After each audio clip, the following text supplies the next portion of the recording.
नमस्कार शेतकरी मित्रांनो, स्वागत आहे आपलं स्मार्ट मराठी माहिती या यूट्यूब चॅनलवरती। मित्रांनो, आता 2023चा खरीप आणि रब्बीचा पीक विमा जमा झालेला आहे। त्यामध्ये काही तुरळक शेतकऱ्यांना पीक विमा झालेला आहे, सर्व शेतकऱ्यांना पीक विमा आलेला नाहीये। 25 ते 30% शेतकऱ्यांना हा पीक विमा आलेला आहे। तर मग ज्या शेतकऱ्यांना नाही आला ते वारंवार प्रश्न विचारत आहे वारंवार की त्यांना पीक विमा का नाही आला किंवा काय कारण आहे, त्यांचा पीक विमा रिजेक्ट का झाला।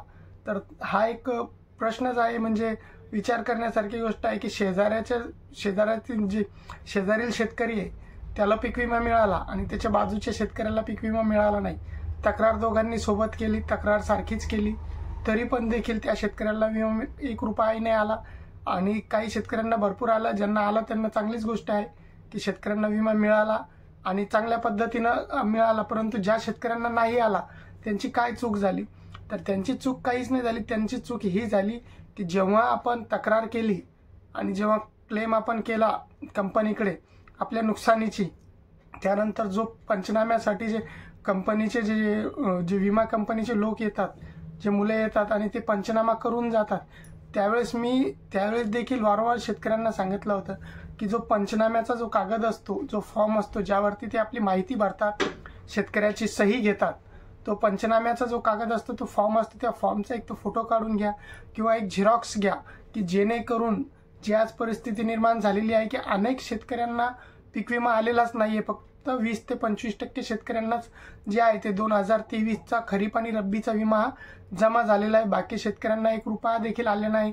त्यामधील देखील काही शेतकऱ्यांना चांगला पीक विमा आला आणि काही शेतकऱ्यांना 2000, 4000, 5000 असाच पीक विमा आलेला आहे। तर तुमच्याकडे जर का तो क्लेमचा कागद जर असला असता किंवा तुम्ही ठेवला असता किंवा असेल, तर तुम्ही कंपनीला जाऊन किंवा त्याच्या कार्यालयामध्ये जाऊन विचारू शकता की हा जर पंचनाम्यामध्ये तुम्ही नुकसान दाखवला होता, आमचा एवढा नुकसान झालेला होता, पंचनामा हा पास झालेला होता, तर मग आम्हाला पीक विमा का मिळाला नाहीये। तुम्ही त्यावरती कंपनीला कोर्टामध्ये देखील खेचू शकता, त्यावरती केस करू शकता।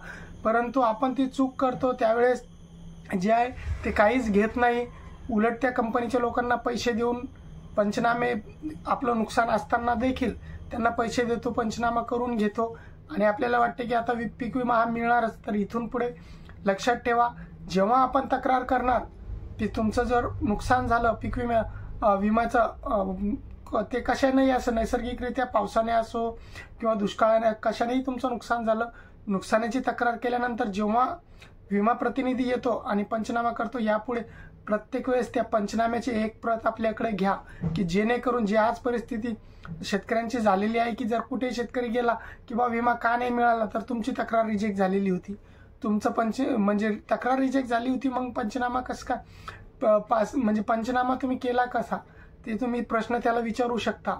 अशा प्रकारे मित्रांनो, जे अनेक शेतकऱ्यांचे प्रश्न होते की विमा का रिजेक्ट झाला, विमा का मिळाला नाही, तर मी त्याचे तुम्हाला उत्तर देण्याचा प्रयत्न केलेला आहे।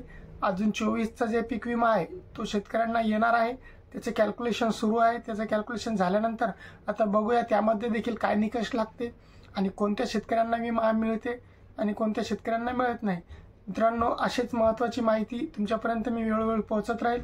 चॅनलवरती जर नवीन असाल तर चॅनलला सबस्क्राईब नक्कीच करा, व्हिडिओला लाईक करा आणि जास्तीत जास्त शेतकऱ्यांना शेअर करा। जय हिंद, जय महाराष्ट्र।